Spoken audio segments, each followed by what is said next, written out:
Hark the sound of myriad voices rising in their might.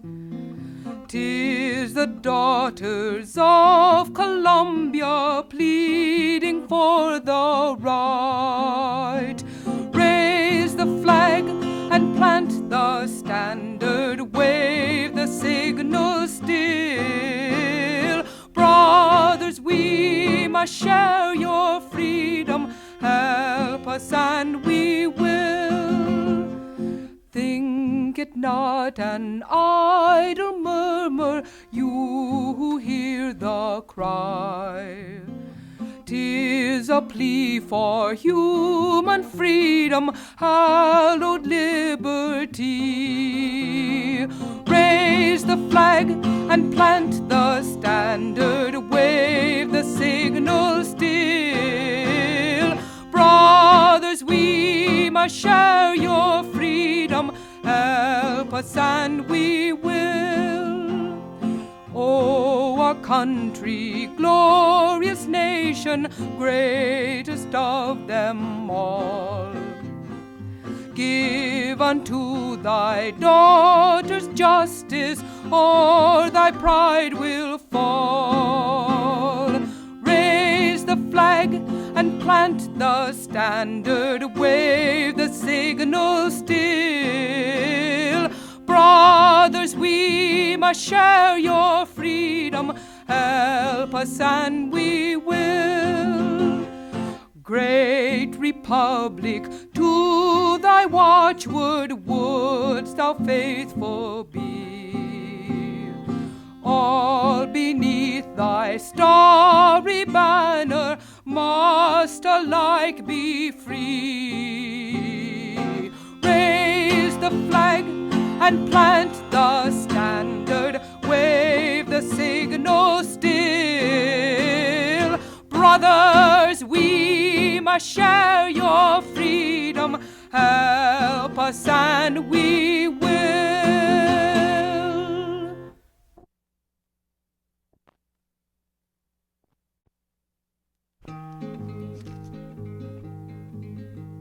There is a band of women, and to our manor born, emerging from the darkness past and looking toward the morn. Their mothers labored, waited through a night without a star. The morning shows a suffrage flag that bears the woman's star. Hurrah, hurrah, for equal rights, hurrah. Hurrah for the suffrage flag that bears the woman's star. This band is for all reforms, war shall be at an end. Bayonets and swords shall rust, we'll use the brain, the pen. Laden with precious freight now thunders on the progress car.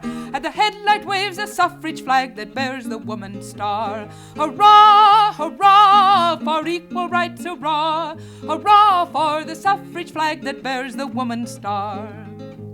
The ship of state for ages was guided by starlight, till the cluster in our flag almost dispelled the night. 'Tis freedom's day, our flag shall be a sun no night can mar. We'll add the light of the suffrage flag that bears the woman's star. Hurrah, hurrah, for equal rights, hurrah. Hurrah for the suffrage flag that bears the woman's star. Thus evolves the grandest triumph of dual human race. Church and state, the home and school, and law and love embrace. We'll have a perfect nation, we'll march from near and far, to glory neath the stars and stripes that shall bear the woman's star. Hurrah, hurrah, for equal rights, hurrah. Hurrah for the stars and stripes that shall bear the woman's star. Good morning and welcome to this historic day. We are celebrating the centennial of the passage of the 19th Amendment, which gave women the right to vote 100 years ago. I first want to commend Sebastian Dutton, a fellow of the Preservation Society, for that phenomenal video and for finding those great photographs and for finding the music. I think he did a really good job. This is a remarkable story today that we're going to tell. We're joined by the League of Women Voters. They have been our partners throughout all of this planning. We are here at Marble House in Newport, Rhode Island. There is a reason for that.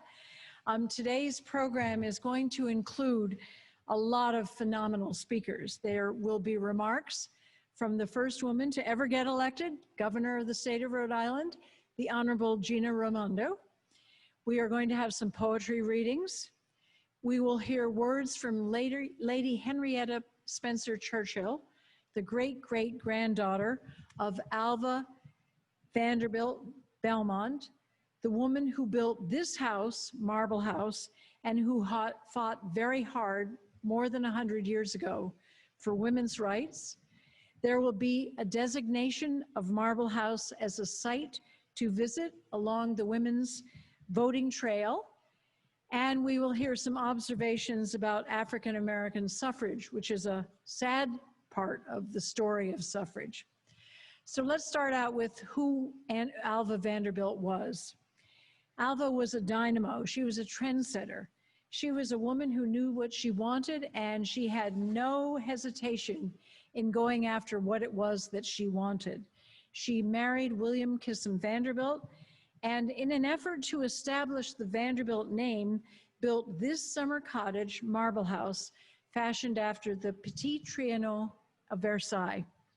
Alva had 3 children, one of whom, Consuelo, was forced by Alva to marry the Duke of Marlborough. What better way to establish the Vanderbilt name than to marry into British nobility? The Duke was the owner of Blenheim Palace, which explains why our keynote speaker, Lady Henrietta Spencer-Churchill, is joining us from Blenheim. Alva was the first high society woman to get a divorce. She said at the time, despite pleas from William Vanderbilt for a separation only, that she wanted women to have the courage of an example. She later married Oliver Perry Belmont, who owned Belcourt Castle, which is just down the road from here, and they lived happily until his untimely death 13 years after their marriage.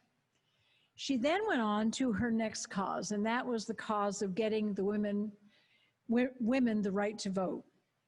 But she was fighting for more than just women's votes. She promoted decent working conditions for women. She worked hard for comparable wages. She was a real women's activist. She raised money for the cause. She politicked hard. And in 1909, and again in 1914, with her daughter Consuelo at her side, she opened up this house, Marble House, to the public for suffrage rallies that attracted prominent women leaders and huge crowds. Hundreds and hundreds of women came to the forefront. And today, she gave us a memento, teacups with votes for women on them. And in fact, you can get those teacups in our museum stores today. Alva wrote a libretto with Elsa Maxwell that was performed as a fundraiser in New York's original Waldorf Astoria Hotel in 1916, and it raised a lot of money. It was called Melinda and Her Sisters. We performed it to standing room only crowds 4 nights in a row, and I can still hear the last song being sung, and the lyrics went, "Girls, girls, let down your curls." Alva was accused of being a moneyed meddler. She was called a member of the Mink Brigade, but she persisted, and that's what we learned from her.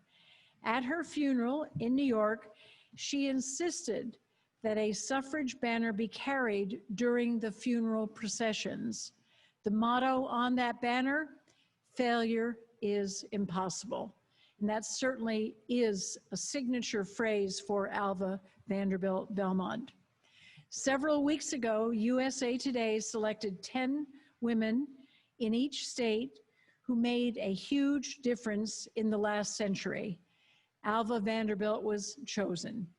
So all of us here in Rhode Island owe a debt of gratitude to all the work that Alva Vanderbilt Belmont did on behalf of all of us more than 100 years ago. Thank you.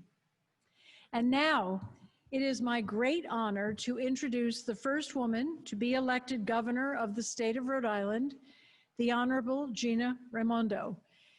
The governor will be followed by the Poet Laureate of the state, Tina Kane. Hi, this is Governor Gina Raimondo. I am so honored to join you on the 100th anniversary of the passage of the 19th Amendment. I'm especially excited to celebrate this day with you, the members of the League of Women Voters. And I want to thank the League and the Preservation Society for hosting this fabulous event. Today we recognize this historic step in achieving voting equality. And we remember that it wasn't until the Voting Rights Act of 1965 and the amendment of the Act in 1975 that all women, including women of color, were granted the right to vote. We honor the trailblazing women who fought for us to have this right. And that includes the League of Women Voters, who started this fight back in 1920, and all those who keep their legacy alive today. The League's impressive work has helped millions of people become informed participants in our government. Diversity, equality, and inclusion remain a key part of its mission. That's work we're doing right here in Rhode Island.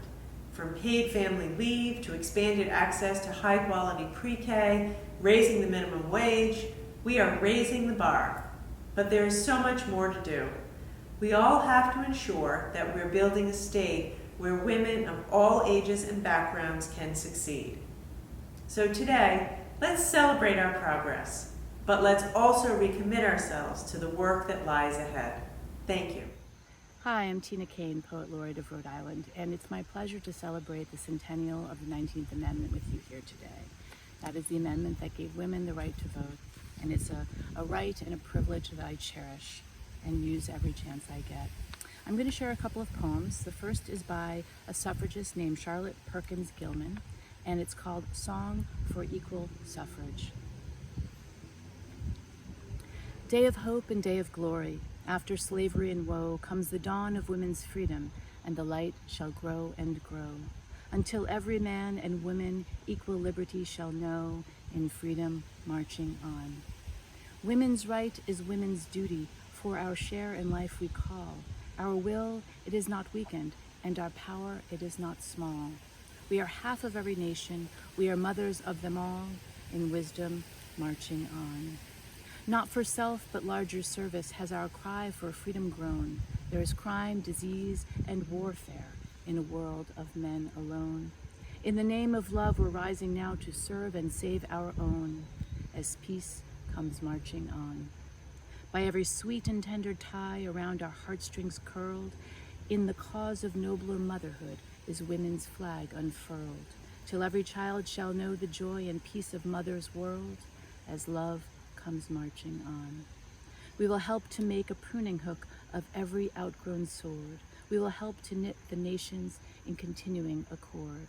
In humanity made perfect is the glory of the Lord, as his world goes marching on. I'm also going to read a poem today that I had the privilege of composing for the occasion of Governor Gina Raimondo's second inauguration on January 1st, 2019.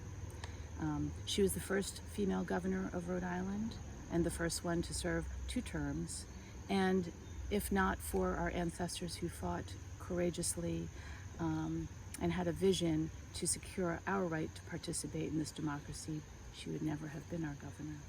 So this is called Rhode Island Valentine, and I wrote it for Gina Raimondo and the people of Rhode Island. Rhode Island Valentine. Salt wind stirs the appetite. Coastline expands the mind.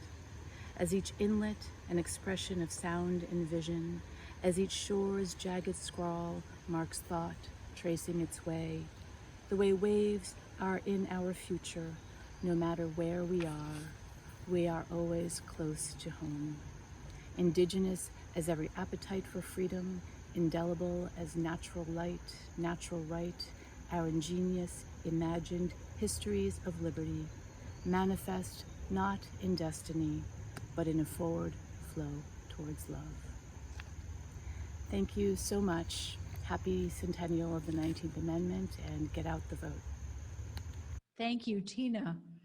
And of course, many thanks to our governor as well. And now it's my great honor to introduce Lady Henrietta Spencer-Churchill, who joins us from her family's estate, Blenheim Palace in England. Henrietta studied art history in Italy and France before enrolling in the Inchbald School of Design in London, and started her interior design business in 1981, having worked for 3 years with Diana Hanbury and Jane Monroe. She specializes in the restoration and refurbishment of period and listed buildings, with emphasis placed on conserving their historic value and features whilst bringing them into the 21st century. Many of her commissions are abroad, which involves the challenge of learning about and incorporating local cultures and trends. She also enjoys working on new build homes and the challenge of adding architectural details and character to them. As well as her interior design business, much of her time is dedicated to the overseeing of the restoration of the family home, Blenheim Palace, which is huge, the running of Blenheim Foundation, and organizing special and fundraising events. We welcome you, Henrietta. We're so glad you're here. This has been quite an effort to make all of this come together. Henrietta is the author of 11 books, has done many TV appearances in the United States and the UK, has done speaking around the world, and she is a member of our International Council as well. So thank you very, very much for joining us. My pleasure. Oh, good morning, everybody. It's very nice to join you. I wish I was there in person. But as you can see, well, you can see a little bit of my family home, Blenheim, and of course behind me, the most beautiful portrait of my great-grandmother, Consuelo, which is by Rhode, which we'll see a little bit later in my presentation. As Trudy alluded to, you know, I was very proud of my American heritage, and Consuelo was my great-grandmother. But as you know, this was very much an arranged marriage, very much pushed by her mother, Alva, and interesting enough, also by her stepmother, who was somebody called Lillian Hammersley, also an American, and the second wife of the 8th Duke of Marlborough. And he himself had chosen an American heiress as his second wife to bring some much needed funds to Blenheim. So it sort of set a precedent in that area. I'm going to talk to you today largely about Consuelo's life as a Marlborough, because I think that's something that hopefully will be interesting to you, as her time spent in England, which was very, very productive, but difficult to start with. She was in love with a man called Winthrop Rutherford, who in normal circumstances would have been a very suitable match as a marriage partner, as he was part of the American industrialists. But actually, of course, Alva wanted her to marry into European aristocracy. This trend had been started by Jenny Jerome, who'd married Lord Randolph Churchill, who was uncle of the 9th Duke who Consuelo married. Consuelo first met Sonny, as he was nicknamed. I'll just explain why he was called Sonny. That was because his first title was the Earl of Sunderland, and so the shortening of Sunderland ends up as Sonny. And interesting enough, my father was also called Sonny, so he took after his grandfather. So they first met in Paris, and then she moved to London for the season and actually attended a dinner organized by the Duchess of Sutherland, where the Duchess of Sutherland, who was an aunt, made it her point of making sure that Consuelo and Sonny spent time together. Sonny, who had been briefed that this might be a potential bride, then invited her to come and stay the weekend at Blenheim, which she duly did. And I think, to be fair, was quite impressed with what she saw. You know, she was used to the grand houses of Rhode Island, so it wasn't totally daunting to come to Blenheim. Anyway, then the Duke arranged to come and visit Consuelo in Rhode Island, and it was there, as Trudy's already alluded to, that he proposed to Alva and Marlborough House in the Gothic room, which I haven't, in fact, visited myself. One of the things that I remember well about Marlborough House was Consuelo's bedroom, which I always found sort of quite heavy and gloomy for a rather young girl. But there we go. I think it was probably Alva who insisted she had that sort of decoration in her room. Oh, hang on, sorry, I'm trying to move. Okay.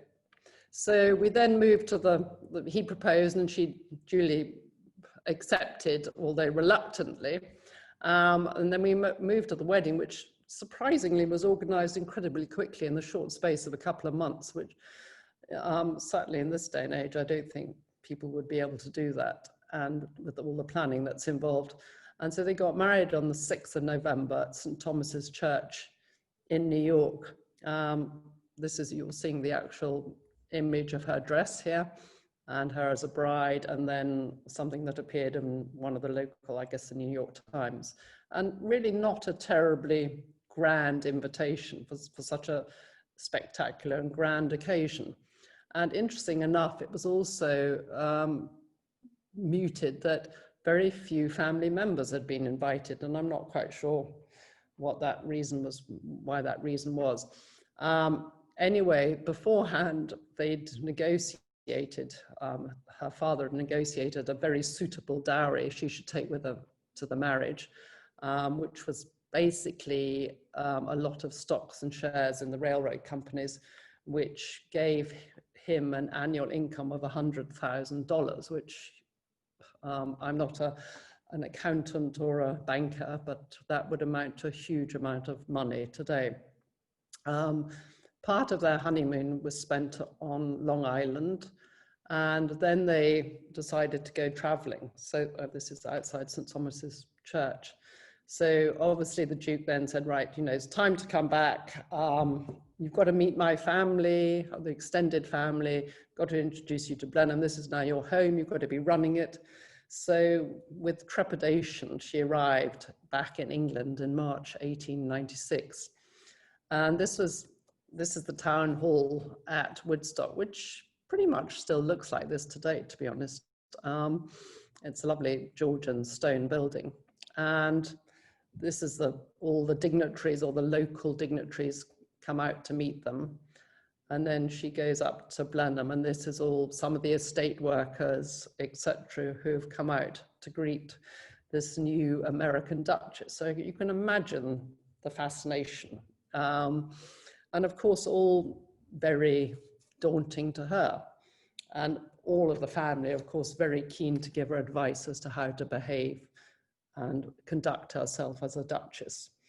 And Consuelo soon came to realize that the American side of her family, thus Jenny and their child, Jenny and Randolph's child, Winston, who became a great friend of hers, were really the much more appealing members of the family she wanted to mix with.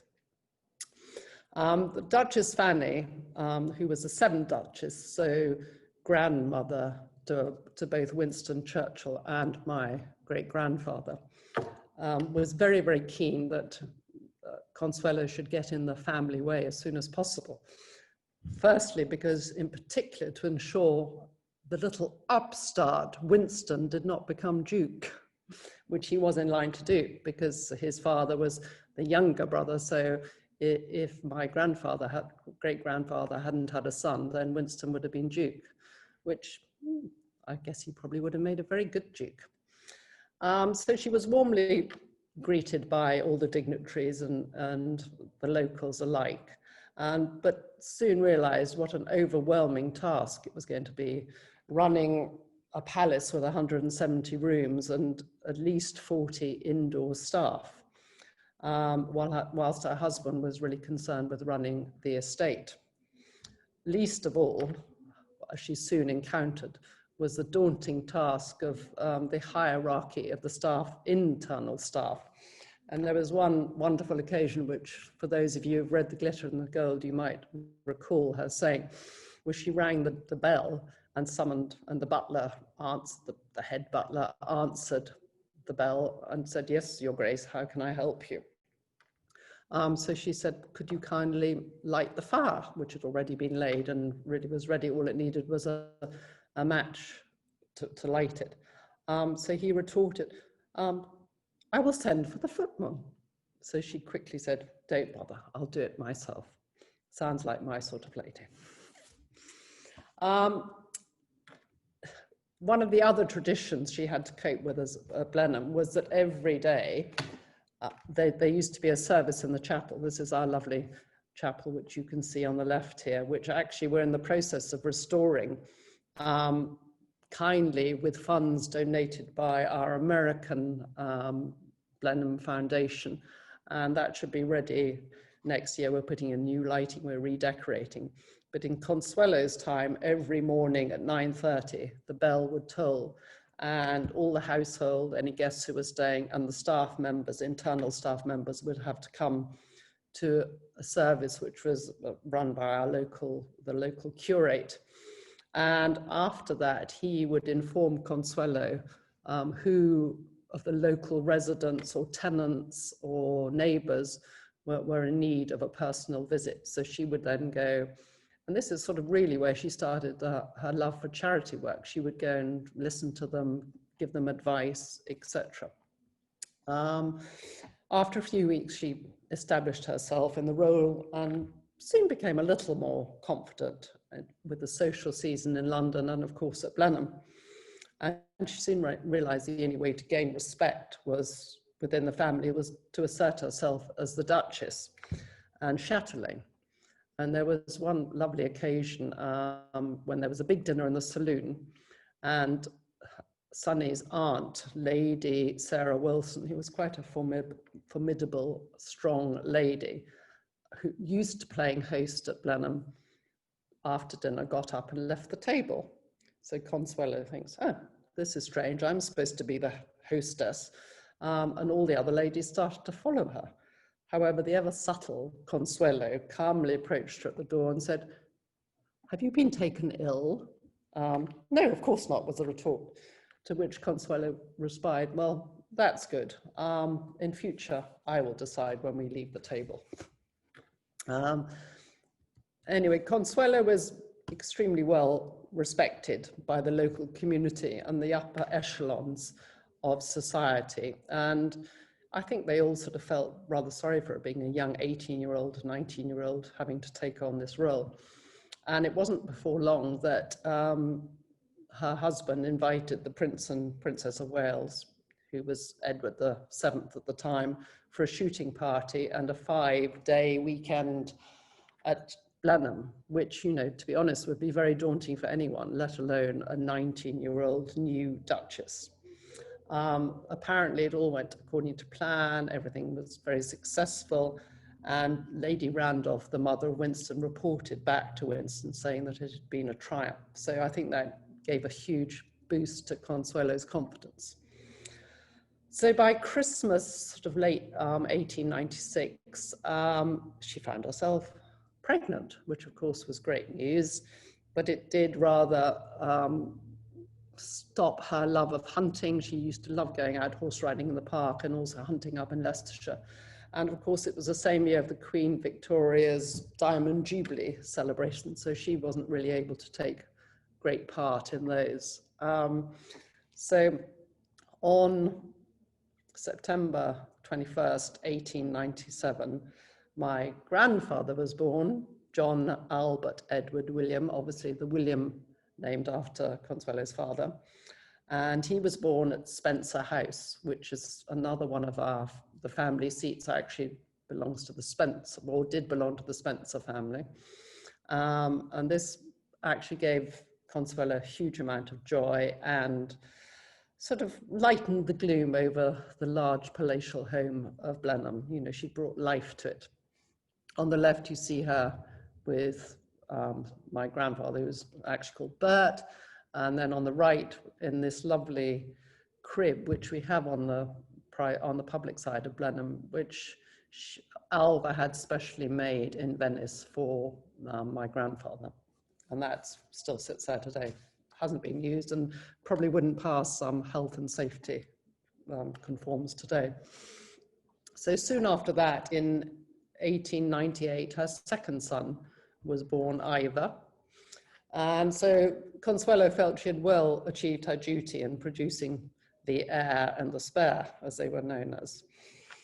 So the next few years sort of passed with a degree of happiness, confidence, and satisfaction, and she really spent most of her time at Blenheim, labelled as society beauty, perfect hostess, and being vastly better educated than a lot of the English ladies were. She was in great demand, and in particular, the men loved her company because they could have a wonderfully intelligent conversation with her. She enjoyed and grasped the complexities of British politics, which stood her in good stead, meeting a lot of important politicians, but also when her husband decided to go and dabble a bit in politics, and of course, his cousin Winston was in politics. That's Bert and Ivor as they're about to go off to Eton, which was a sort of family tradition. So whilst her husband was pursuing his political career, Consuelo really spent much of her time with her children at Blenheim. And it was at this time that quite a lot of the lovely portraits of her were painted. She was became particularly friendly with Paul César Helleu, and these are just some of the wonderful dry points he painted of her at this time. This was sort of in the early 1900s. There's a wonderful pastel by Helleu, and there's an interesting story behind this I will tell you quickly, because it was left to Ivor, and Ivor died before Consuelo, so it went to his only son, Robert, who's obviously a cousin of ours. Robert lived in France, or does live in France, and he recently, well, a couple of years ago, sold this portrait in America.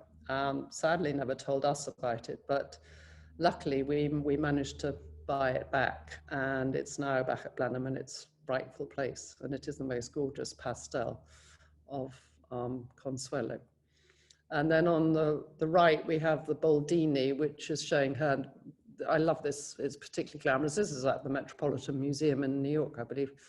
Well, I know it is. And that's her with her son, Ivor, who I think was probably her favorite. And then here we have two other lovely portraits painted a little bit later. The McAvoy on the left, and the Veruda, which is the one I'm sitting in front of, on the right. And this Veruda is on the private side of Blenheim. I'm in the east quarters, which is the quarters which are always been really lived in by the family. And the McAvoy is on the public side. And it was during this time, while Sonny was pursuing his political career in London, and they were doing a lot of entertaining, that they decided they needed a grand London house. So Sunderland House was built, again with Vanderbilt money, and it was designed by Achille Duchesne, who had also helped Sonny build the water terraces at Blenheim. So he'd obviously, was in big favor with the family. And I mean, I never saw this house, to be honest, but I mean, it looked spectacular, much grander than one would imagine they would have need. And actually, it sort of proved an invaluable site, not only for his entertaining, as his role as the Undersecretary for the Colonies, but also as a home for Consuelo when Sonny and she split up in 1906, because that's where she went to live. And around 1904, they were spending less and less time together. She was more in London, he was between Blenheim and abroad on his political work. And it was then rumoured at that time that Consuelo had embarked on a liaison with somebody called Lord Castlereagh, and it was also at this time that Sonny had become interested in Gladys Deacon, who he of course went on to marry. I think Sonny soon realised that there was no lovely grand portrait, and at this time their lives was pretty in upheaval. So this is when he commissioned John Singer Sargent to produce this fabulous portrait of the family portrait. So the heir and the spare and them. And purposely, the Duke is standing on a lower step because he was smaller than Consuelo. So if he'd been on the same level, it would have been very noticeable that he was smaller. So Sargent cleverly arranged this portrait so, you know, it looked as though they were the same height. And I love the way that they've included the architecture of Blenheim in the background of this. Some of you may have seen this either at Blenheim or, in fact, it did go to an exhibition in Washington some years ago when there was a big Singer exhibition.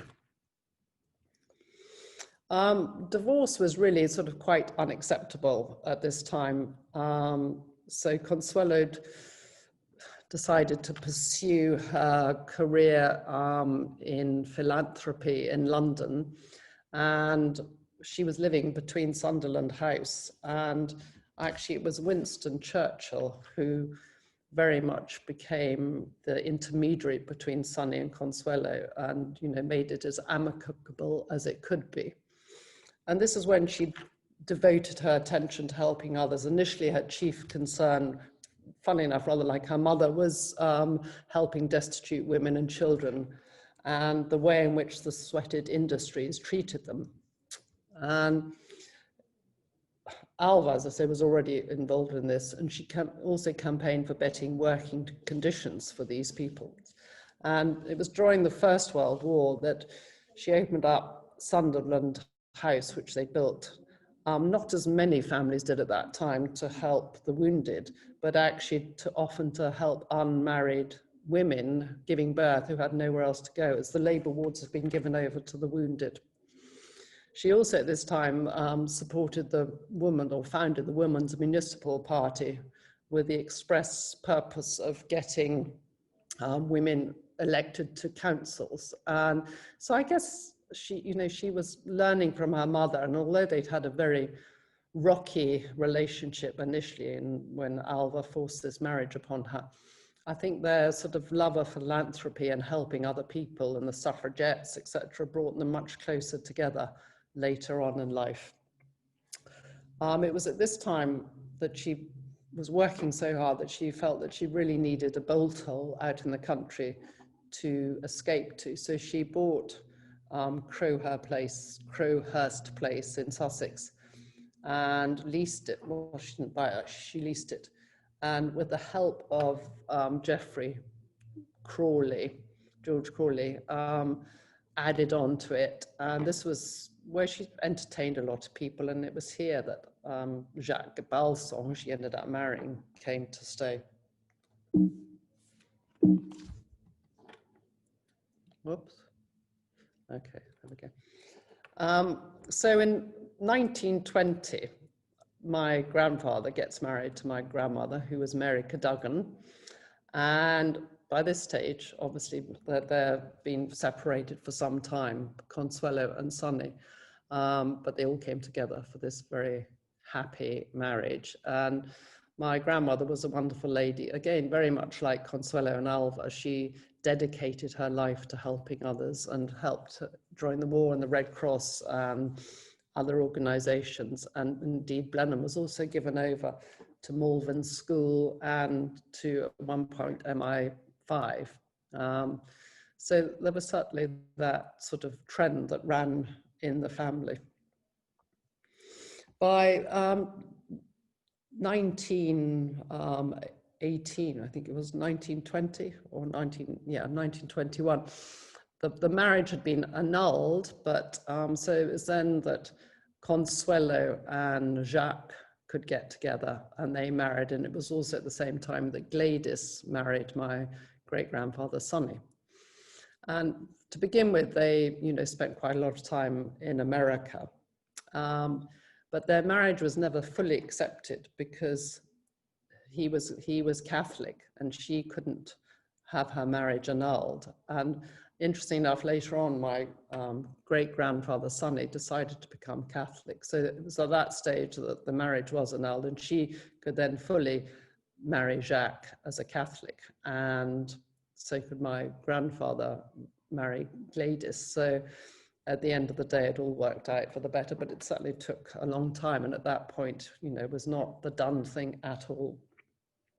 So they spent much of their early life in New York and then Paris, subsequently Paris.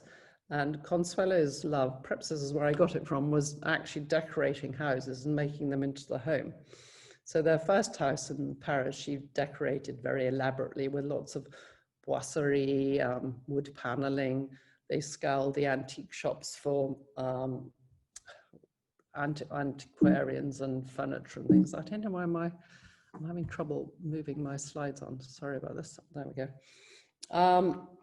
And it was also at this time that they decided that they'd perhaps like a holiday home. So they'd spent time, even before they were married, in Aise, which is a beautiful hilltop town in the south of France, just above Nice, Cannes, in between Monaco, Nice, Cannes. And they bought this house and actually built most of it from a design from a Cistercian abbey. And there's a very interesting story behind this, because this was left to all the grandchildren, so my father included. And they ended up selling this house to somebody called Mr. de Balcony.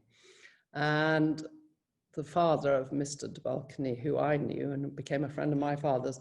Anyway, to cut a long story short, I have now been, about 10 years ago, worked on this property as a designer, helping Mr. de Balcony transform it into another family home. So it's very ironic that it's come sort of full circle. Just a shame that my family sold it in the first place. So this house has had quite a lot of interesting people come and visit it, and because of Consuelo's still contact with the British people, her British friends and politicians, and Jacques' sort of importance of having been in a pilot, etc.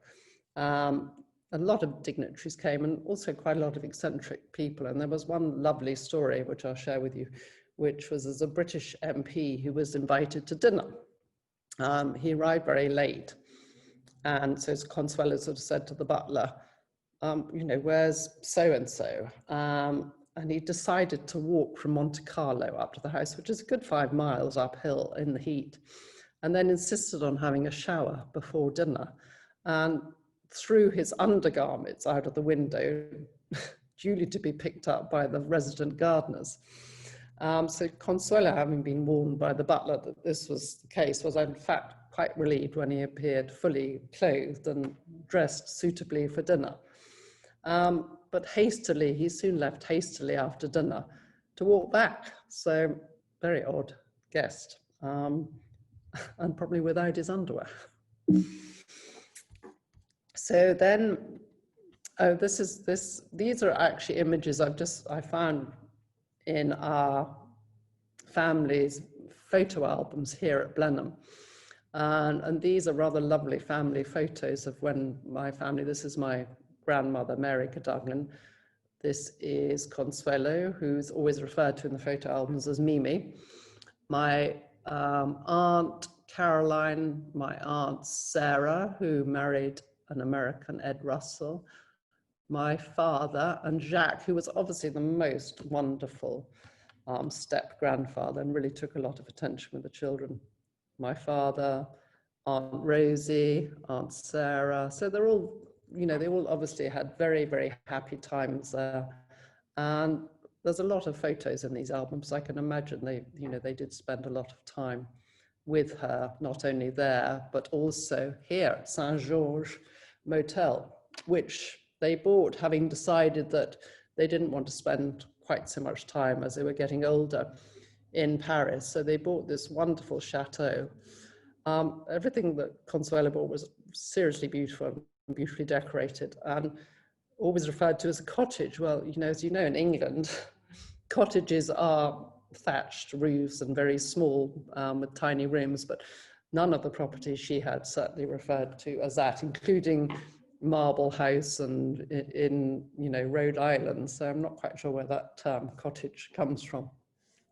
So this is Saint-Georges Motel, which was again visited quite often by relatives, my families, and then also Winston Churchill and his side of the family, and an artist called Paul Mars, who was a great friend of Winston Churchill's and actually helped him to teach him painting. So this is a picture of Winston painting at Saint-Georges. Jacques perched on a pony, which I think he's not really supposed to, probably a bit big to be riding that with my father. Jacques and Aunt Rosie, all my aunts and uncles again. So again, not only were they having lovely times in Ez and other places, but also here. And this is just a few of Winston's paintings. This is Saint-Georges Motel, and then these are in Ez. So you can, these were obviously painted when he was spending time with Consuelo.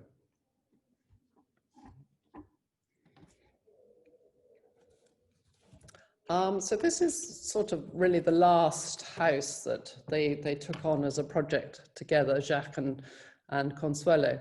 By this stage, Alva had died. She died in 1933. So they then decided to spend more time back in the States. Largely, I think, because also Consuelo was carrying on her mother's work, as Trudy has alluded to, with the suffragettes, etc. And also because, you know, she felt she hadn't seen much of her family during this time and her brothers. So she wanted to be closer to Harold and Willie, who, you know, she hadn't seen a lot.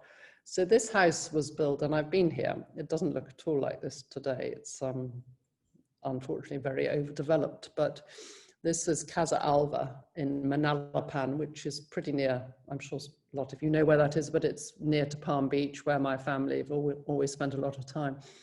And it was designed by Maurice Fastier, who's one of the leading architects in that area, and had already built a house for Harold, her brother, just across the waterway. So, you know, he was used to working in that area. Just to sort of nearly end this little presentation. So I wanted to stress the fact that Consuelo always remained very close to some of her English family, in particular Winston, and he made a point of making sure that he was the linchpin between her family and you know, her family in England. And it was probably because of him that she chose to end her life and be buried, not end her life, but be buried back in England. This is Jacques and Consuelo, sort of when they're both nearing towards the end of their lives. And then this is the stained glass window at Bladen, which is the churchyard where Winston is buried, which is our family graveyard. And here's the tomb of Consuelo. As you can see, all very modest. These pictures I took very recently because we had a VE Day celebration there. Actually, it was a VJ Day celebration there a couple of weeks ago. And as Ivor had died of a brain tumor in 1957, aged just 57, so he died before his mother. So she had this lovely stained glass window created, and that's installed in the Bladen Church next door to one which was installed in memory of Sir Winston Churchill. So here she rests very happily with her sons and the rest of the family. And most of the dukes are actually buried in the crypt, which is below the chapel in Blenheim. But her her two sons, Ivor and my grandfather, are both buried in this churchyard. But in fact, Sonny, her ex-husband, is buried in the crypt, but she chose to be with her sons. So that's the end of my little presentation. I hope I've just given you a little bit of an insight into her life in England, and you know, what a remarkable life she had, and how proud I was of her and of my small American heritage. Thank you so much. Thank you so very much, Henrietta. I wish we had more time because we could ask lots of questions. Many of you may be watching The Crown right now or catching up. I am. And I'm right in the middle of The Splendid and the Vile by Eric Larson. So I really have enjoyed this story today. It's time to move on. The greatest ally that the Preservation Society has had in organizing this event, and in fact, they are the lead in organizing it, has been the Rhode Island League of Women Voters. And their president, Jane Koster, is with us today. The League is celebrating its 100th anniversary this year as well. Congratulations. I'm so glad you can be with us, Jane.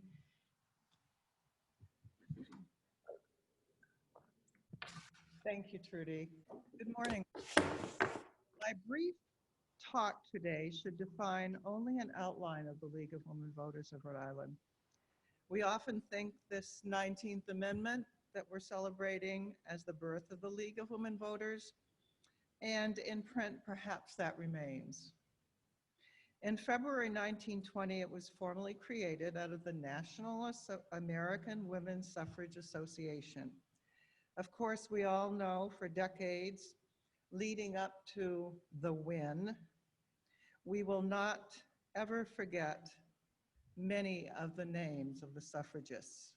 Elizabeth Cady Stanton, 72 years before the win, organizing the Seneca Falls Convention. Susan B. Anthony, who joined Stanton in the fight, another name, and Carrie Chapman Catt, and Alice Paul, and Maud Wood Park. We all remember those names. Mary Church Terrell, the first leader of the National Association of Colored Women, demanded in speeches and in her writings that white women include Black women in the fight. The fight continues. What about Rhode Island women? Paulina Wright Davis and Elizabeth Buffum Chase. I know you do know them. In 1850, yes, 1850, Pauline had traveled to Worcester to attend the first ever of the National Women's Rights Convention, and she was elected president. She became the strongest voice for women's suffrage in New England during that time. She was also the publisher in Providence, Rhode Island, of the newspaper Una, as she devoted her work to the elevation of women. Elizabeth Buffum Chase and Paulina Wright Davis continued their advocacy for women's rights, and they never stopped. The Civil War, before and after. Well, the war suffragists concentrated their work on opposing slavery. After the war, we recall the 13th, 14th, and then 15th Amendment. After the war, the 15th Amendment gave suffrage to former slave men. Women still were allowed to vote. A new obstacle, racial division.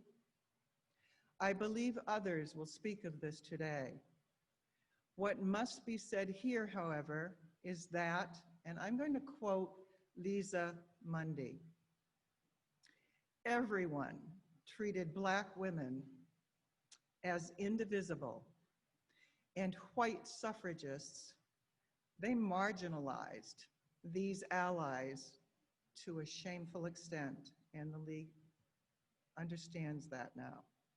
We know the story. 1865, a split in the ranks of the suffragist movement was devastating. It was an explosion. Lucy Stone versus Elizabeth Cady Stanton.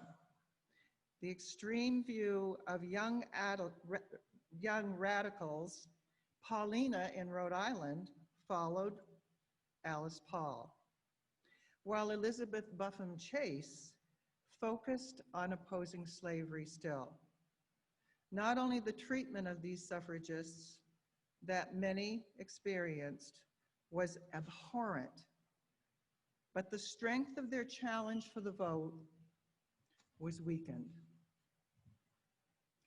In 1868, Chase and Wright in Rhode Island had just returned to Rhode Island from the New England Women's Suffrage Association, which was held in Boston.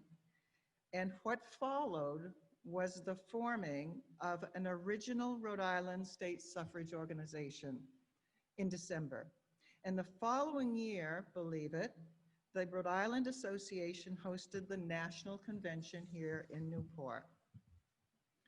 Rhode Island suffragists fought for a woman's right to vote over a good 40 years. From 1868 on, they petitioned the Rhode Island legislature to support a constitutional amendment to enfranchise women. Each year, it was defeated. Another group of women in 1867, in 1907, we're skipping a little bit, from the College Equal Suffrage League.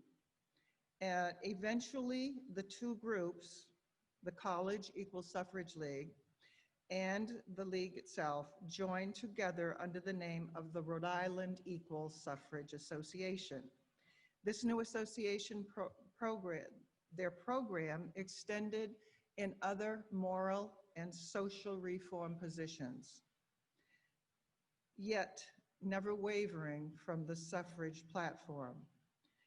Their program, issues such as increasing educational opportunities for women, child labor mandates, immigration laws, and temperance movement. Still no vote, but not giving up. In Rhode Island in 1874, saw the first women run for office in the local elections. They lost, but they kept trying. The next year, 3 women did win a seat in the Providence School Committee. That was the only office in Rhode Island for which women could run. In 1887, the Rhode Island voters in the general election, the Rhode Island general election, defeated the women's suffrage amendment. It was difficult to accept, yet cheers that Rhode Island was the first among the eastern states to consider a women's suffrage referendum. In the 1900s, early on, there came a rush of new women in the movement.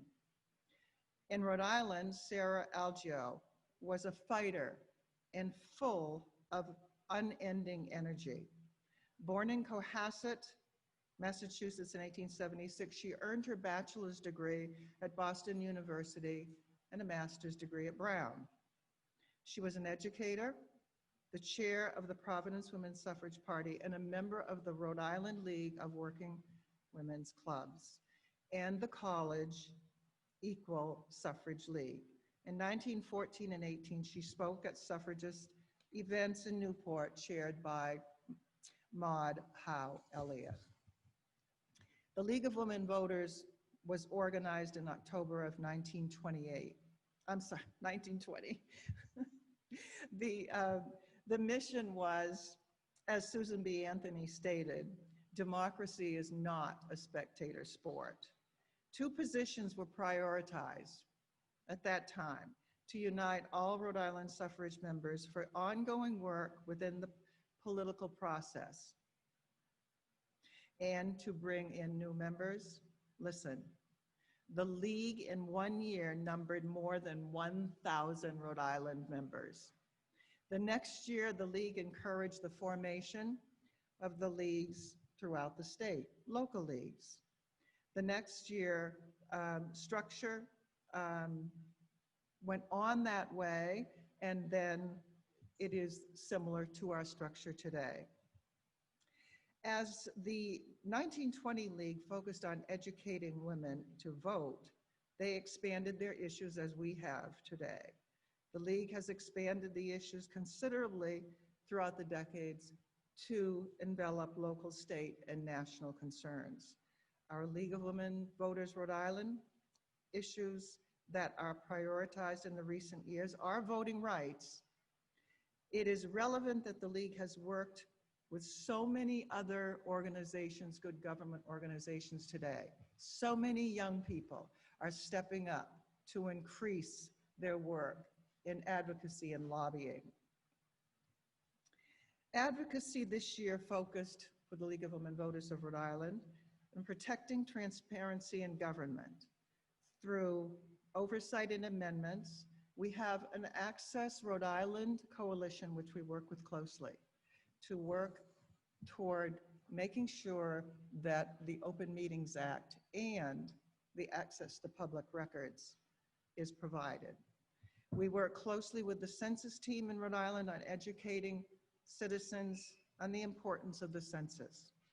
We have for decades and still advocate and lobby for a Rhode Island Independent Districting Commission to do away with gerrymandering. We are a strong partner in other coalitions, Coalition Against Gun Violence, and the Coalition for Reproductive Freedom in all aspects of protecting women's health. Our Voting Access Coalition is probably 20 to 25 organizations strong in this particular coalition, and we work to secure a safe and healthy voting process for all Rhode Island voters. So our goal in the end is to continue our work, highlighting here and to be more diverse, a very more diverse organization to all who would believe in our mission.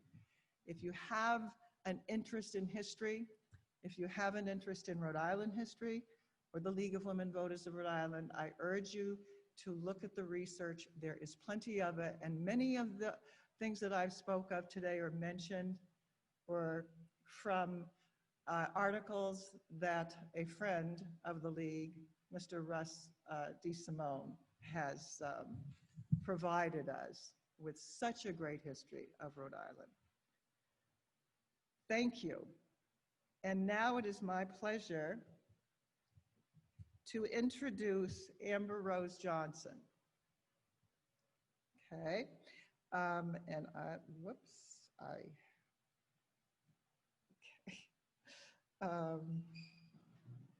Amber Rose, let's see, I have her information here, and I think what I'm going to do, since it's not popping up for me,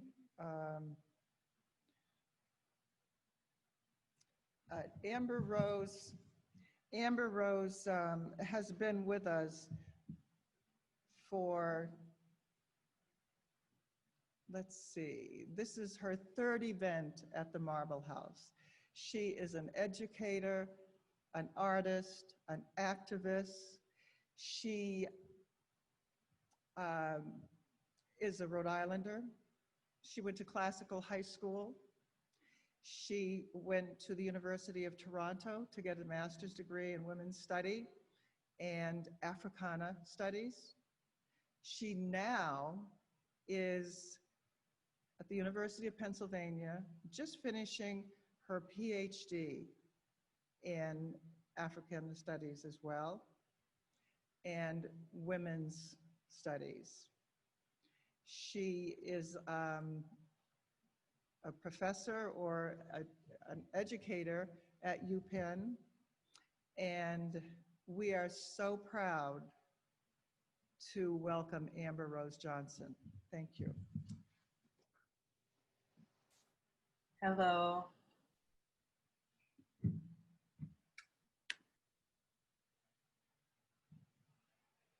I have no polite or easy or comforting words to offer this morning, but I do have a reflection.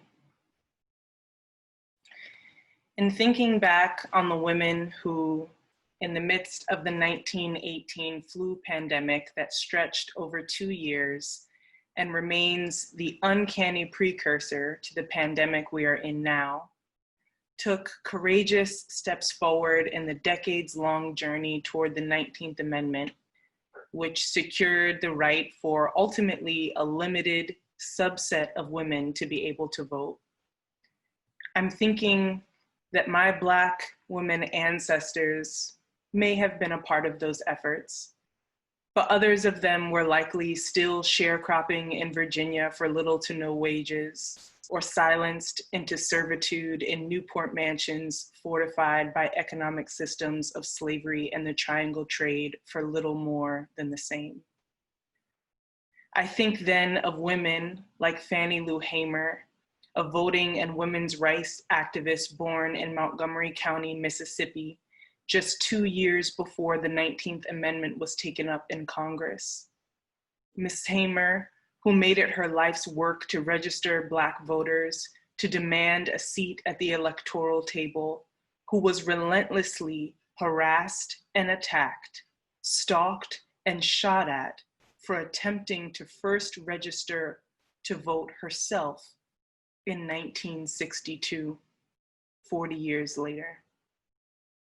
Although by that point, the 15th and 19th Amendments, which state the right to vote shall not be denied on the basis of race or sex, respectively, made it technically possible for Black women like Mrs. Hamer to vote. The lived reality was that many Black people, and especially women, still faced immense barriers to exercising this right. We still do today. I think of Fannie Lou Hamer, who famously said, "I am sick of symbolic things. We are fighting for our lives." Now, in 2020, I too am sick of symbolic things. Sick of the bare minimum, sick of complacency, sick of low-hanging fruit and political politeness, sick of being asked to find more palatable ways to talk about the death and destruction running rampant in my communities, sick of finding easy comfort in remembering the fights of the past without a commitment to the fights of the present, sick of pretending that any one election will reverse centuries of structural violence in this country, sick of waking up to news, as I did this morning, of another Black person gunned down. Sick of being reminded at any given moment that so many of us, women, Black folks, immigrant folks, Indigenous folks, non-English speaking folks, poor folks, queer folks, folks with disability, remain unprotected and deeply vulnerable in this country. A few weeks away from an election between two men who have both been accused by women of violence and intimate harm, voting, while important, can quickly become just another symbolic thing. Worse, in this time of great uncertainty and desperation, it can become a symbolic thing that we convince ourselves absolves us of our real and urgent responsibility to do more, to demand more, to imagine, desire, and expect more from a governing body, more than what we are told we must accept, more than choices that feel like they aren't true choices at all. Those women who organized 100 years ago and those who paved the way for them were demanding more than the right to a political performance. They were demanding to be seen, heard, and respected. They were demanding to address the needs of wider communities. They were demanding to be intimately involved in political procedures towards radical change in law. In 2020, if any one of us thinks that voting alone is enough, we will have fallen deeper into the comfort trap of symbolism. We are living in a time of acute emergency, and this isn't the first of its kind. The world has come to what has seemed like an impossible boiling point many times over for those of us living in close proximity to precarity, whether that be the predatory poverty that capitalism produces, the anti-Black violence and death at the hands of police that this democracy justifies, the patriarchy that leaves women vulnerable to sexual violence and exploitation at every level of society, and all the isms and phobias that these three pillars generate within them. It was not voting alone that saved our lives during those seemingly impossible times. It was the refusal to wait for the government to take care of us and an insistence instead on taking care of each other. The labor of collective care is often shouldered by the same folks who need it the most, and this is unsustainable. The bare minimum is not enough. The comforting memories are not enough. Real change requires real sacrifice in real time. What is voting? What does it mean when our lives can be brutally taken with no repercussion? What good is the right to vote when faced with homelessness, food scarcity, premature death, unequal access to healthcare, job security? When our lives are not valued or protected by those that we vote into office? Julia Jackson, the mother of Jacob Blake, who was shot 7 times at point blank range this week in this country. She had the right to vote and still had no protection for her son, no consequence for the brutality of local law officers.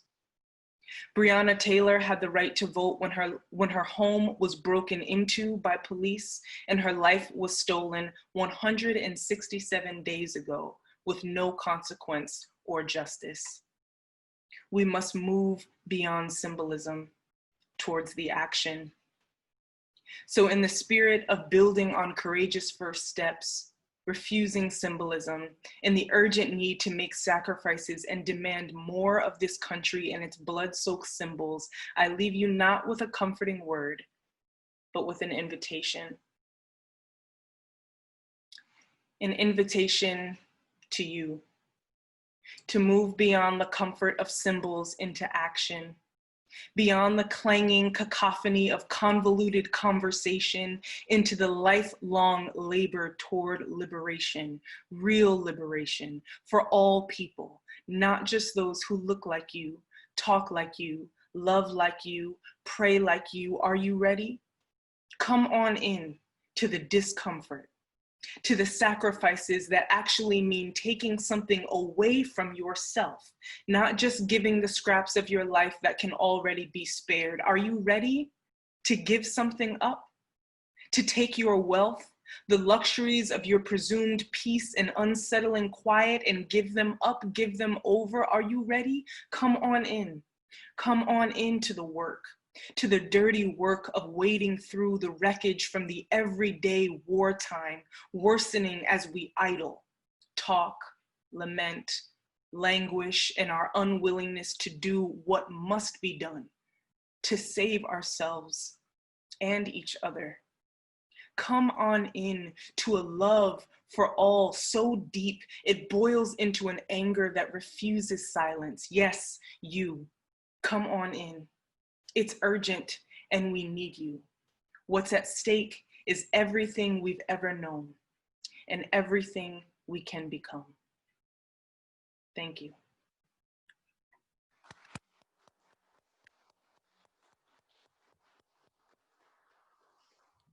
Wow, thank you. Thank you so much, Amber. Jane Koster, you did such a wonderful job in telling the 100-year history of women fighting for rights. And I'm very proud that this state took such a leadership role, which you taught us today. And Amber, as usual, you force us to look at our past. You force us to face our present.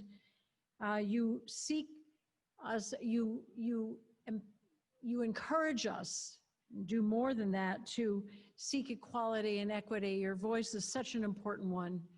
And we are so very, very glad that you could be part of the program. I wish you were here with us, but thank you for asking us to come in, forcing us to come in, because I think that's a very important message. Our next speaker is Russell DeSimone, the director of the Rhode Island, a director of the Rhode Island Heritage Hall of Fame, and representing the Rhode Island National Women's Voting Trail Movement. Russell is, as Jane Koster mentioned earlier, one of the most accomplished historians for women's rights in our state. And so, welcome, Russell.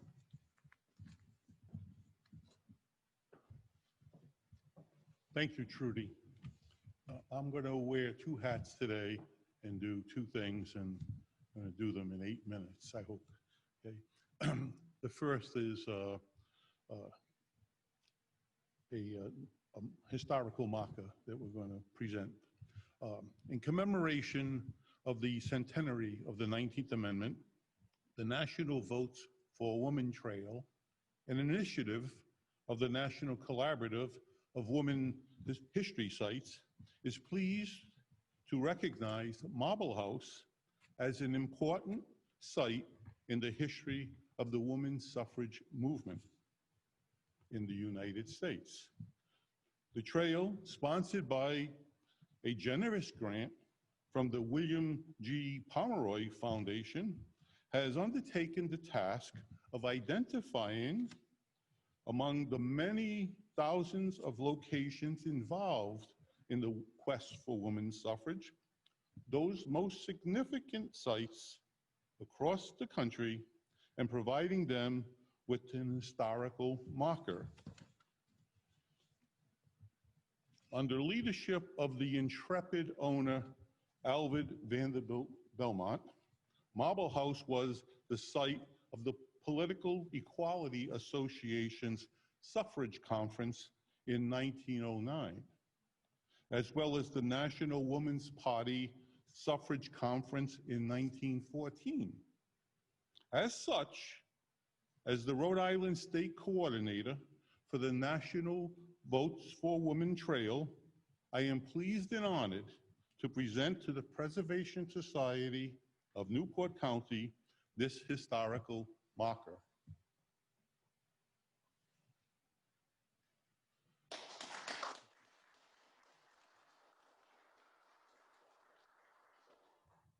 And now I'll put on my other hat. Okay. Oh, okay. It says Marble House, summer home of suffragist Alva Vanderbilt Belmont, site of the National Women's Suffrage Conferences in 1909 and 1914. And believe it or not, there's a lot of women across the country that will come to Marble House and they'll be looking for this sign. Okay, in my second capacity as a director of the Rhode Island Heritage Hall of Fame, we're now going to induct Alva Belmont into the hall. And the way we do that is I read her biography and then we'll do an induction and I have some presentation material. Alva Vanderbilt Belmont, a Newport socialite, was born in January 17, 1853 in Mobile, Alabama. One of 6 children of Murray and Phoebe Smith. She was, and again, it's a little difficult to see this, but she was married twice, first to William K. Vanderbilt and later to Oliver Hazard Perry Belmont. Following the death of her second husband in 1908, Alva moved back to Marble House, her first Newport home, and focused her attention and vast wealth on the women's suffrage movement. In 1909, at the suggestion of the Reverend Anna H. Shaw, president of the National American Women's Suffrage Association, Alva attended a conference of the International Suffrage Alliance in London, England. Inspired by the conference, Alva founded the Political Equality Association, and in August 24th, 1909, under the auspices of the National American Woman Suffrage Association, she hosted a large suffrage meeting on the lawn of Marlborough House, right out here. More than 600 women were in attendance. Guest speaker was the Reverend Dr. Anna H. Shaw, and nonagenarian and first-generation suffragist Julia Ward Howe. Alva, in attendance with many dignitaries, including the governor of Rhode Island, as well as the mayor of Newport. Alva Vanderbilt Belmont would go on to support the women's suffrage cause with the help of Marlborough House for the remainder of her life. She used the allure of the edifice to promote attendance and therefore awareness of the cause. On July 26, 1914, Marlborough House hosted Miss Alice Paul, president of the Congressional Union for the Women's Suffrage, at that meeting to discuss plans for a political campaign to defeat Democratic congressmen who opposed women's suffrage.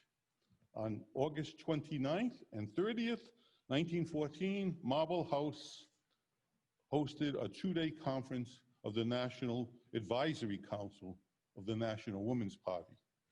In 1923, Alva became the president of the National Women's Party.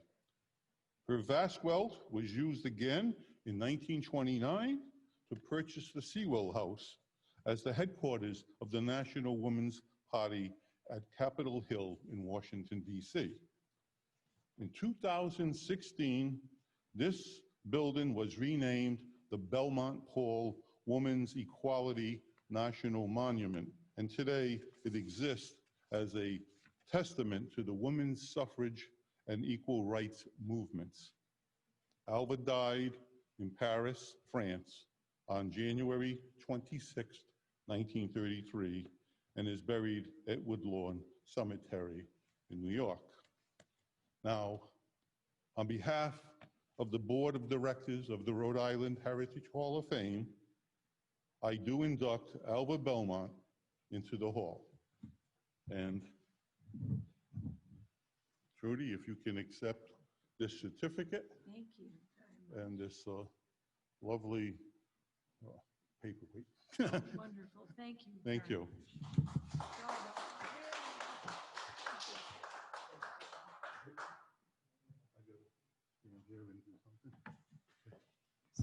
So thank you, Russell. First of all, when we can all travel again, I think it would be fantastic to travel along the women's Suffrage. That's going to be great. Thank you. It truly is. Thank you. How many spots along the way? Oh, there's about 1,600 spots identified. Wow. I did the research for Rhode Island, and I was motivated by wanting to outdo Massachusetts, and I've identified in our database 148 sites in Rhode Island, some here in Newport. Well, we'll have to, all of us, to at least follow the trail in Rhode Island. Thank you very much. And I know that everybody at the Preservation Society is very honored to have Alva inducted into the Hall of Fame. That's very, very special. And our final speaker today is not only speaking today, but she's speaking tomorrow at the Preservation Society. She's very popular. Theresa Guzmán Stokes is one of Rhode Island's most preeminent African-American historians. She is the executive director of the Rhode Island Black Heritage Society, from whom we have a lot to learn.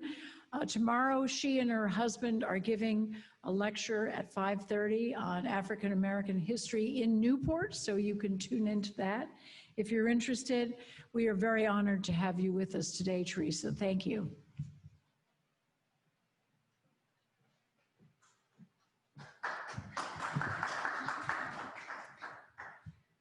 First of all, I'd like to thank the Preservation Society for inviting me to speak, not only today, tomorrow as well.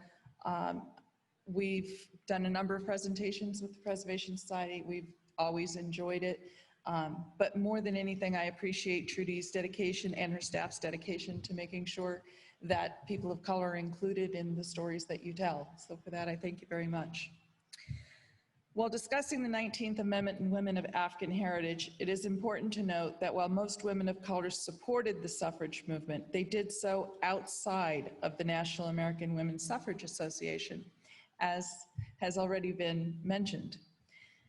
It's important to note that at the time of the 15th Amendment coming about, there was a split in the suffrage movement, those who supported the 15th Amendment and those that did not. It was not only, however, African-American women who were being excluded. It was also Latinas, Indigenous women, Asian women, all women of color. For purposes of today, I'm going to talk about African heritage women.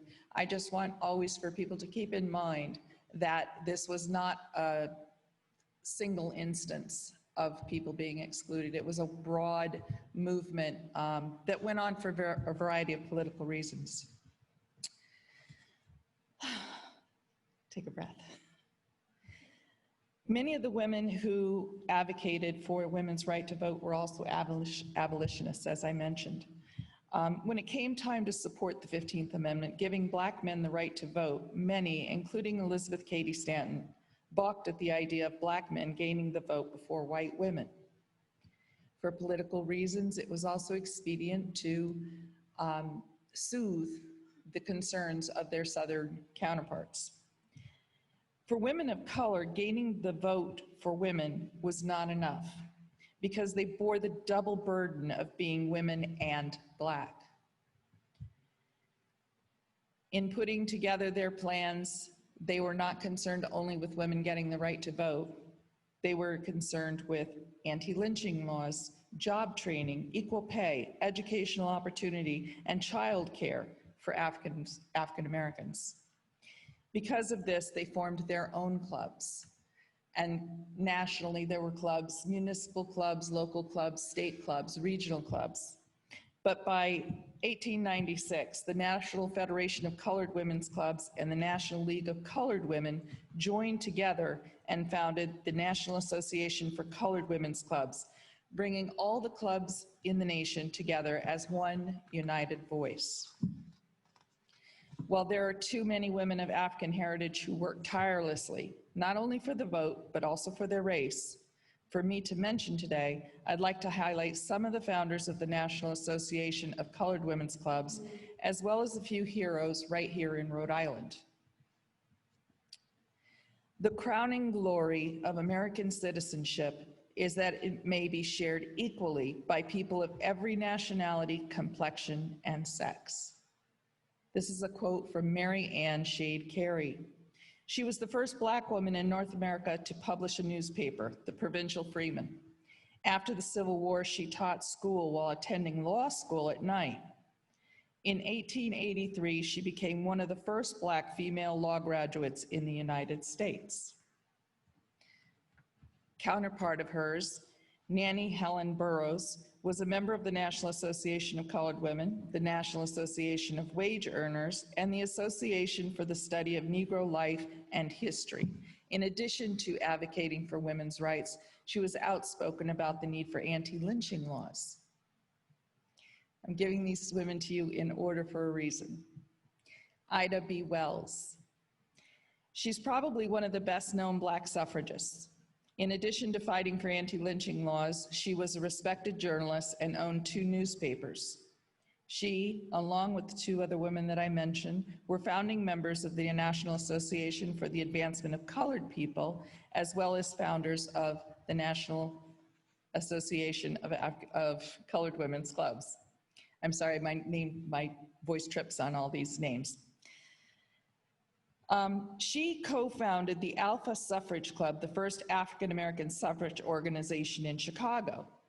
When faced with racism from the larger suffrage movement, She responded to Alice Paul's request that her club march at the back of the crowd at a national suffrage march in Washington by stating, "Either I go with you or not at all. I am not taking this stand because I personally wish for recognition. I am doing it for the future benefit of my whole race." Mary Church Terrell was one of the first Black women to obtain a college degree, earning both a bachelor's and master's degree from Oberlin College. She also became the first Black woman appointed to the Washington, D.C.'s Board of Education and led a successful campaign to desegregate the city's hotels and restaurants. Mary Church Terrell and her co-founder, Josephine St. Pierre Ruffin, became instrumental in consolidating the Black suffrage groups across the country. By consolidating various church-based social and civic clubs, their agenda included women's enfranchisement, addressing issues of job training, equal pay, and educational opportunity for African Americans. In 1898, she addressed the National Women's Suffrage Association saying, "We," meaning the African American women, "seeking no favors because of our color, nor patronage because of our needs, we knock at the bar of justice, asking an equal chance."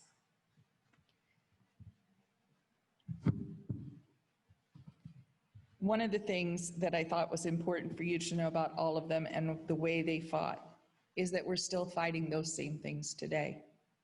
We're still looking for equal rights. We're still looking for equal pay, equal education, equal health care. This is a 100-year fight now, more than 100 years actually. But since the Civil War, it has been an ongoing fight. Here in Rhode Island, we had a number of heroes. Mary H. Dickerson of Newport and Hannah Green of the Working Women's Club of Providence were official delegates to the National Convention in Boston in 1895. Mary Dickerson, who was active in the creation of the national organization, was voted vice president. Her and her husband Silas arrived in Newport from New Haven, Connecticut around 1865. In 1872, she established a fashionable dressmaking establishment at 5 Travers Block, servicing the needs of Newport's summer residents. For those of you not in Newport, Travers Block is really just down the road. And she did serve all of the women who were here in their mansions, their summer cottages for the summer. She was a founding member of the Association of the Colored Women's Clubs. And in 1903, she established the first Federation of African American Women's Club in Rhode Island that is still active to this day. She served as first vice president of the National Federation of Afro-American Women's Clubs. Dickerson was also the head of the Rhode Island Union of Colored Women's Clubs, and that included 11 clubs from around the state. She and her friend and contemporary, Mary Elizabeth Jackson, who lived in Providence, she served as president of the Rhode Island Association of Colored Women's Clubs for 8 years, and also worked with the National Association of Colored Women, the Young Women's Christian Association, the and the YMCA's YWCA's War Work Council as industrial secretary, the Alpha Suffrage Club, the Rhode Island Labor Department as part of the Bureau of Industrial Statistics, and eventually the Anti-Lynching Crusaders. What's important to know about Mary Jackson is she was doing a job that many women would not have been able to get at that time.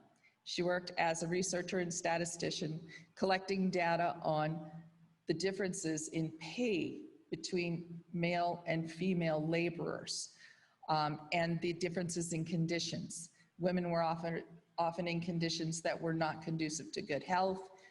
They were, because of their low-paying jobs, often malnourished. And she thought that that was important to bring forward, mostly of colored women, but of all working poor. The earliest record of her activism is an 1894 letter by Josephine Silent Yates, which highlights that Jackson hosted a lawn party fundraiser on her grounds for the Sojourner Truth Club in July 5th of that year. From 1894 until well past 1920, She continued to work by providing the data necessary for them to, for their foundation, for their agenda. Sorry, I'm tripping over my words. Roberta Johnson Dunbar was born at Narragansett Pier, Rhode Island. From 1902 to 1905, and then again in 1931, Roberta J. Dunbar was president of the Northeastern Federation of Colored Women's Clubs, a body of the National Association for Colored Women. In 1913, Roberta Dunbar was elected a founding officer in Providence, Rhode Island branch of the National Association for the Advancement of Colored People. She was also president of the Working Girls Club in Providence. In 1928, Dunbar was serving as president of the Rhode Island Federation of Colored Women's Clubs. She chaired the NACW's Peace Department in the 1930s, and she addressed the organization's 1937 National Convention in Fort Worth, Texas, on the topic, saying, "We women want peace, and no woman of any nation is in a better position to bring this era than the women of America." There was a strong belief amongst women of color that they could make a change, which they did. Unfortunately, I think that we are still working to make many of those changes today, particularly when it comes to women and equal pay and providing equal access to healthcare and education. The last hero that I'm going to speak of was not a member of any of these clubs. And I bring her up because during the time that women were struggling so hard for the right to vote, for the right to equal pay and equal access, she just pushed forward and did it. Dr. Harriet Aline Rice was born in Newport, Rhode Island in 1866. Rice graduated right here from Rogers High School in 1882. She was the first African-American graduate of Wellesley College in 1887. She attended the University of Michigan Medical School for a year in 1888 to 1889, then obtained her MD from the Women's Medical College of New York. However, as an African-American woman, she was unable to practice in American hospitals. So she went to work with Jane Addams at Hull House in Chicago, where she provided medical treatment for the poor. When World War I broke out, prior to the United States entering the war, Dr. Rice went to the Red Cross and offered her services as a physician. She was turned down because she was a woman of color. Trying different avenues to help, she finally went straight to the French consulate and asked if they would accept her as a doctor to go and help in France. The French consulate did not care about the color of anyone's skin or their sex. They were so desperate for doctors and for help because they had lost millions of men in the fight, or lost or injured. She went to France and she served there prior to the United States entering the war. And she ended up actually helping American soldiers, because at the same time that she was turned down to be a doctor with an American organization, we had men of color who wanted to fight, who wanted to help defend this country, and were turned down because they were Black. Rather than take soldiers who were Black and put them in fighting units to fight alongside white, the decision was made to hand them over as on loan to the French. And so they fought in the Red Hand Division. Many of these men were Rhode Island, Connecticut, and Massachusetts men. Charles Barkley, who prior to the war had been a lieutenant in the National Guard in Connecticut, becomes the commanding officer of Company M, and they go and they fight in France. Dr. Rice ended up helping her own people by being in France. By the time that the war ended, she was recognized by the French embassy and awarded the Medal of French Gratitude. Sadly, in the New York Times, and in the Washington Post, when she returned, as many volunteers returned at that time, they had an article stating, "These are the volunteers who come gloriously back to our world and back from the war, and they list her as a nurse. They also do not mention that she's colored. These are the heroes that we have as examples here in Rhode Island. And the reason I wanted to stress them particularly is because that these women who were worried not only about getting the right to vote, but were worried about their race and what was happening to them, the lynchings, the inability to get work. And when they did get work, it was often for unequal pay. These women pushed forward, and they made allies of the women in the suffrage movement that were here in Rhode Island. We're fortunate that most of the women in Rhode Island supported the women of color and supported the National Women's Association for Colored Women's Clubs.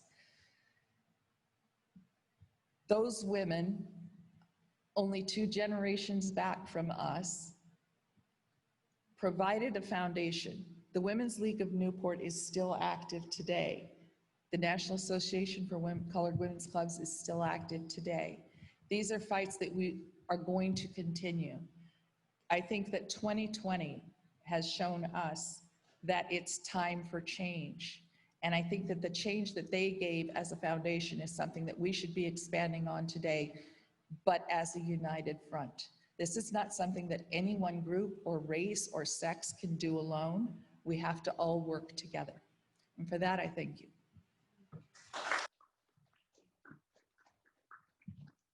Thank you, Theresa, very much.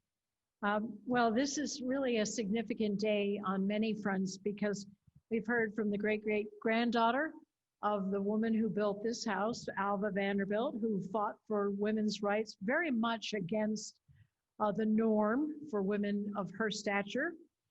We've heard from 2 women, Theresa and Amber, I hope you're still listening, who told us not only about the fact that African-American women were left out of the 19th Amendment, but that we continue to see inequality 100 years later. We're just beginning to understand that story. The narrative has to change.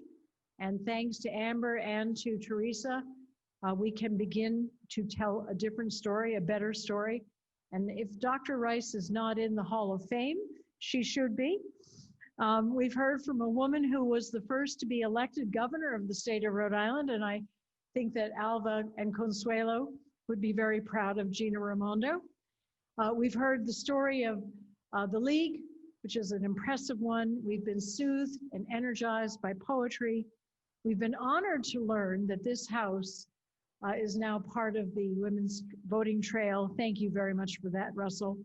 So there are many things that women still must do in order to accomplish the equality that I think that we deserve. I hope that this look back today gives you some inspiration and some courage and the persistence that is needed to continue the fight for equality for many years ahead. So thank you all very, very much for being with us. And we will celebrate the 105th in 2025. Thank you. Hark the sound of myriad voices rising in their might. 'Tis the daughters of Columbia pleading for the right. Raise the flag and plant the standard, wave the signal still. Brothers, we must share your freedom. Help us and we will. Think it not an idle murmur, you who hear the cry. 'Tis a plea for human freedom, hallowed liberty. Raise the flag and plant the standard, wave the signal still. Brothers, we must share your freedom, help us and we will. Oh, our country, glorious nation, greatest of them all. Give unto thy daughters justice, or thy pride will fall. Raise the flag and plant the standard, wave the signal still. Brothers, we must share your freedom. Help us and we will. Great Republic, to thy watchword wouldst thou faithful be.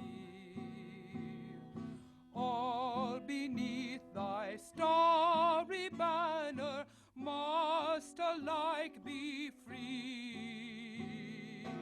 Raise the flag and plant the standard, wave the signal still. Brother,